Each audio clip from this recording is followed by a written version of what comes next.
வணக்கம். வாங்க, ஒரு 2500 வருஷம் பின்னாடி பண்டைய இந்தியாவுக்கு ஒரு பயணம் போலாம். அங்கே ஒரு பெரிய ஆன்மீக புரட்சி நடந்துட்டு இருந்துச்சு. பழைய நம்பிக்கைகள் எல்லாம் கேள்விக்குள்ளாக்கப்பட்டு ரெண்டு புதிய பாதைகள் உருவாகிட்டு இருந்துச்சு. அந்த பாதைகள் தான் இன்னைக்கும் கோடிக்கணக்கான மக்கள் பின்பற்றுற சமணமும் பௌத்தமும். வாங்க, அந்த புரட்சியோட கதைக்குள்ள ஆழமா போலாம். நம்ம இந்த பயணத்துல என்னெல்லாம் பார்க்க போறோம்னா, முதல்ல அந்த காலகட்டம் எப்படி இருந்துச்சு, ஏன் அங்கே ஒரு கொந்தளிப்பு இருந்துச்சுன்னு புரிஞ்சுக்க போறோம். அதுக்கப்புறம் கடுமையான துறவரத்தை முன் வச்ச சமணத்தை பத்தியும், அதை தொடர்ந்து ஒரு மிதமான வழியை காட்டின பௌத்தத்தை பத்தியும் பார்க்க போறோம். கடைசியா இந்த ரெண்டு பாதைகளும் பார்க்கறதுக்கு வேற வேற மாதிரி இருந்தாலும் எப்படி ஒரே இலக்கு நோக்கி போச்சுன்னு அலசுவோம்.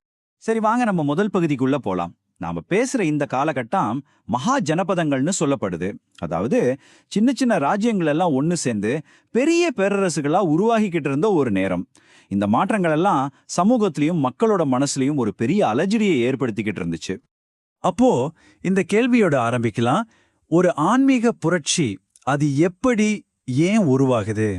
பண்டைய இந்தியாவை பொறுத்த வரைக்கும் அதுக்கான காரணங்கள் ரொம்பவே தெளிவா இருந்துச்சு. யோசிச்சு பாருங்க. நகரங்கள் வேகமா வளர்ந்துட்டு இருக்கு. வியாபாரம் செய்யற ஒரு புதிய வர்க்கம் உருவாகுது.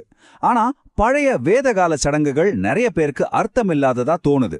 இந்த மாதிரி ஒரு சமூக பதற்றம் தான் புதிய சிந்தனைகள் முளைக்கிறதுக்கு ஒரு சரியான நேரமா இருந்துச்சு.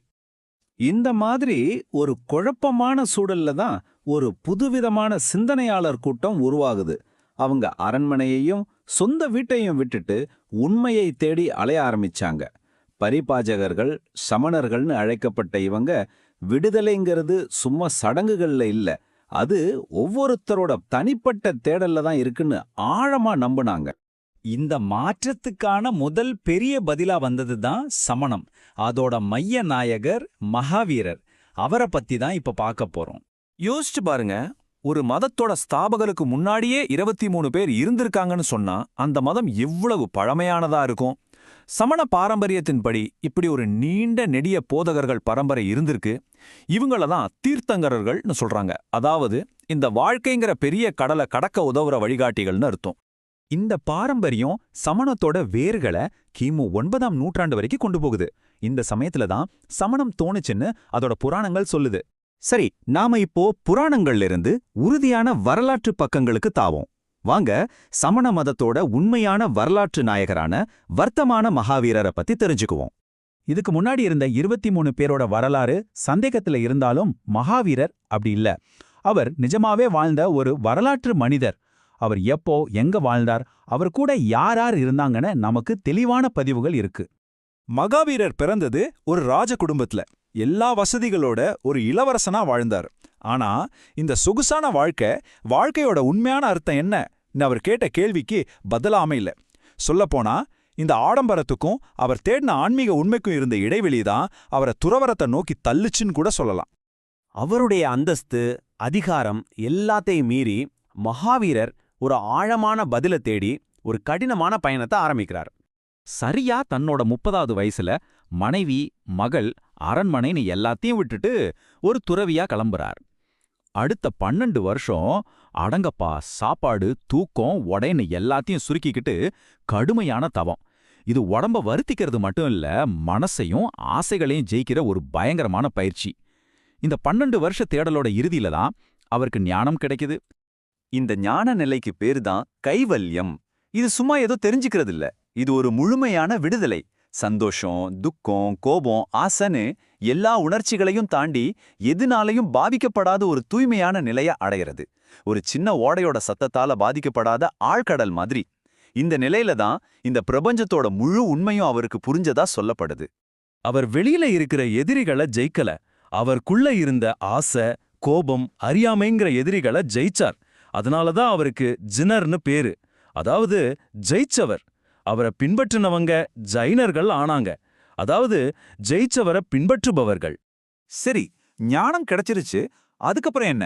அடுத்த 30 வருஷம் மகாவீரர் வட இந்தியா முழுக்க பயணம் செஞ்சு தனக்கு கிடைச்ச உண்மைகளை மக்களுக்கு போதிக்க ஆரம்பிச்சார். இந்த போதனைகள் தான் இன்னைக்கு சமண மதத்தோட அடித்தளமா இருக்கு. மகாவீரரோட போதனைகளோட இதயம்னே இந்த 5 விரதங்களை சொல்லலாம். முதல்ல அஹிம்சை. எந்த உயிருக்கும் மனசால, சொல்லால, செயலால தீங்கு செய்யாம இருக்கிறது. 2வது சத்யா. உண்மைய பேசுறது மட்டும் இல்ல, அடுத்தவங்கள காயப்படுத்துற உண்மையை கூட சொல்லாம இருக்கிறது. 3வது அஸ்தேயா, திருடாம இருக்கிறது.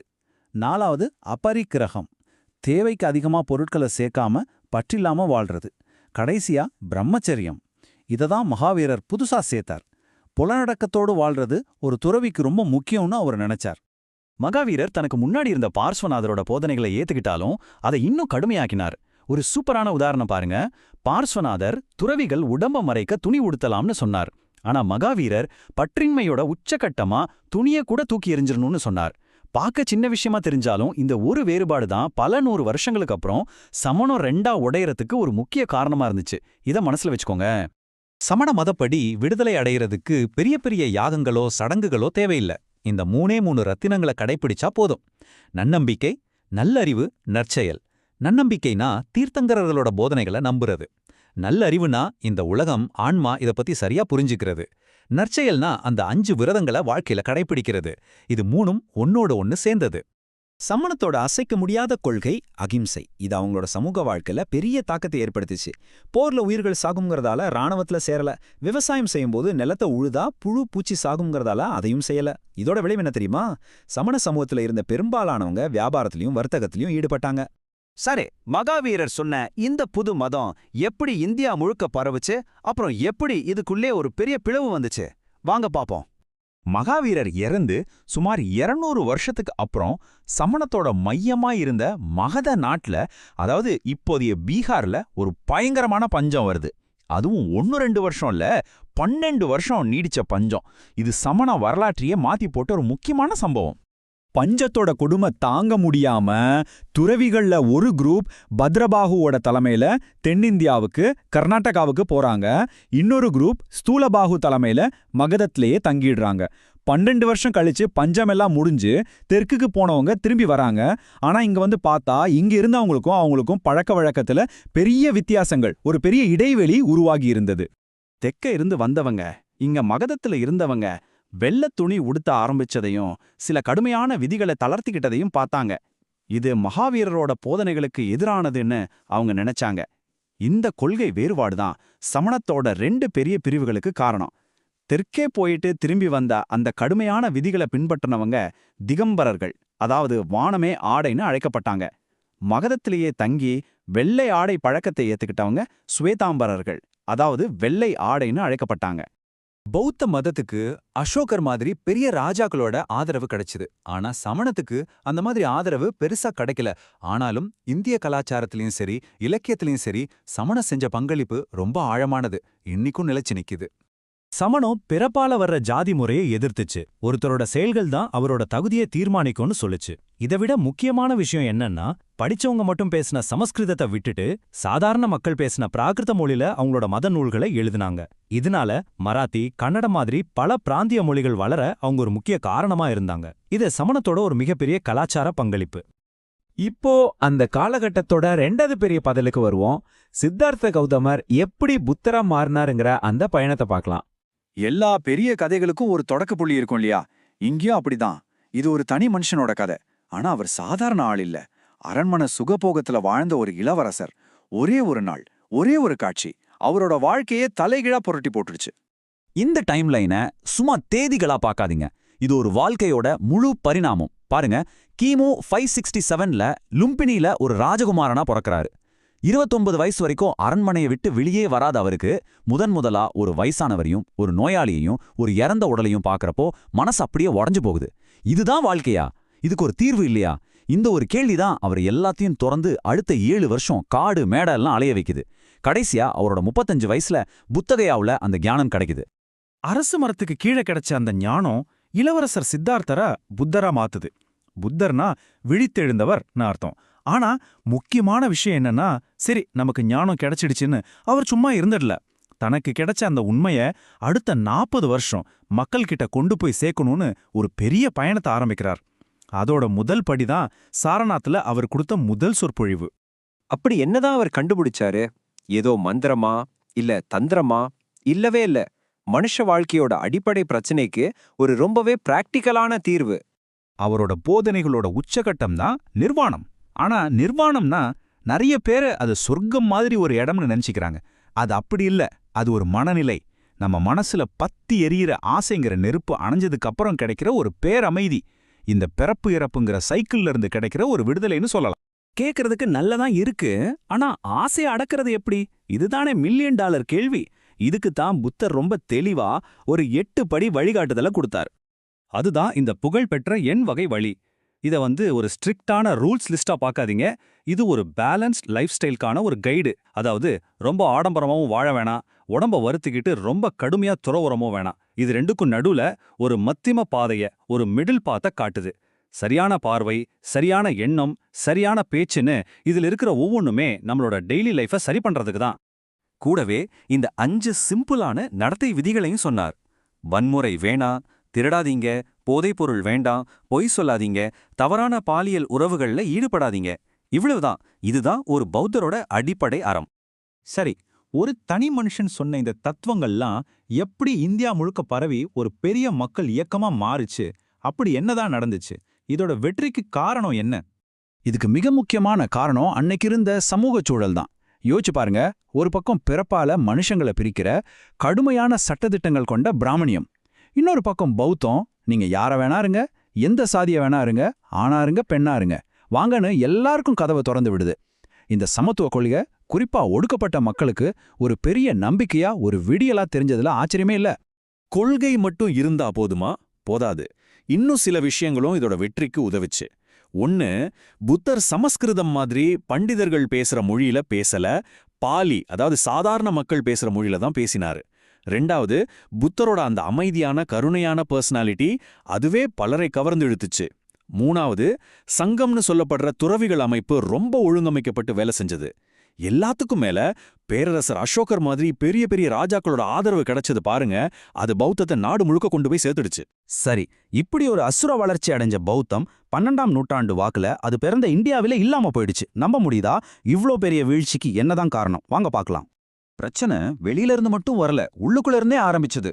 முதல்ல மக்களோட மக்களா இருந்த துறவிகள் பெரிய பெரிய மடங்களுக்குள்ள போய் முடங்கிட்டாங்க. மக்களோட தொடர்பு போச்சு. மக்கள் பேசின பாலி மொழியை விட்டுட்டு திரும்பவும் பண்டிதர்களோட சமஸ்கிருதத்துக்கே போயிட்டாங்க. சிலை வழிபாடே வேணான்னு சொன்னவங்க பிரம்மாண்டமான சிலைகளை வச்சு வழிபட ஆரம்பிச்சாங்க. மடாலயங்கள்ல சொத்து சேர சேர ஊழலும் பெருகிடுச்சு. இதுக்கு மேல வஜ்ரயான மாதிரியான சில புதிய பிரிவுகள் புத்தரோட அடிப்படை போதனைகளுக்கே நேரெதிரா இருந்துச்சு.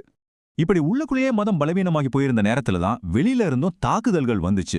மிகிரகுலா மாதிரி சில மன்னர்கள் பௌத்தர்களை ரொம்பவே துன்புறுத்தினாங்க. மடாலயங்களும் ஸ்தூபிகளும் இடிச்சு தள்ளப்பட்டுச்சு.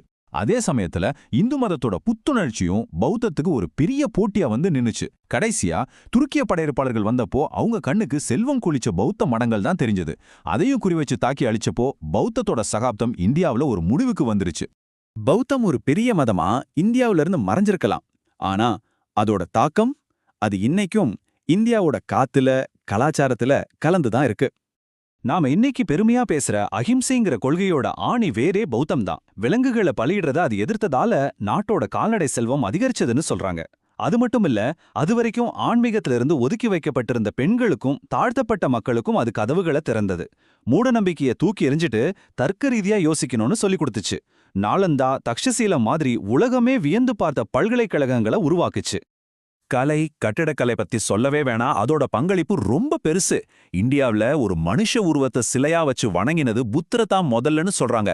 இதுதான் காந்தார கலை மாதிரி புது ஸ்டைல்ஸ் உருவாக காரணமா இருந்துச்சு. இன்னைக்கும் நாம பாக்குற அஜந்தா, எல்லோரா குகைகள் எல்லாமே பௌத்தத்தோட கலைப்பெட்டகங்கள் தான்.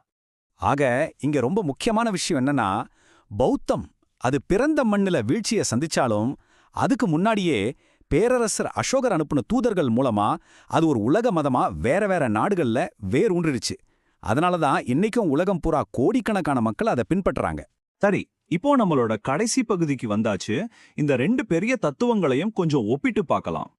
ரெண்டுக்கும் இருக்கிற முக்கியமான வித்தியாசம் என்னன்னா, சமணம் ரொம்ப கடுமையான துறவரத்தையும் ஒவ்வொரு உயிருக்குள்ளேயும் ஒரு நிரந்தரமான ஆன்மா இருக்குங்கிறதையும் நம்புது.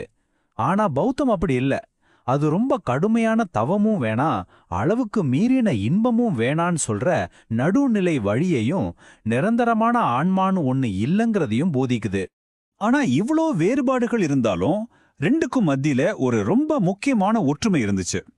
2 மதங்களுமே வேதகால சடங்குகளையும் அதிகாரத்தையும் எதிர்த்தன. அது மட்டும் இல்லாம விடுதலைங்கிறது கடவுளோட அருளால கிடைக்காது, அது ஒவ்வொருத்தரோட தனிப்பட்ட முயற்சியால மட்டும்தான் சாத்தியம்னு தைரியமா சொன்னாங்க. அது அந்த காலத்துல ஒரு புரட்சிகரமான சிந்தனை. கடைசியா இந்த கேள்வியோட முடிக்கலாம். ஆயிரக்கணக்கான வருஷத்துக்கு முன்னாடி அர்த்தத்தை தேடின இந்த பயணங்கள் இன்னைக்கு நம்மளோட நவீன வாழ்க்கைக்கு எந்த விதத்துல சம்பந்தப்பட்டிருக்கு? இது நாம எல்லாரும் யோசிக்க வேண்டிய ஒரு விஷயம் இல்லையா?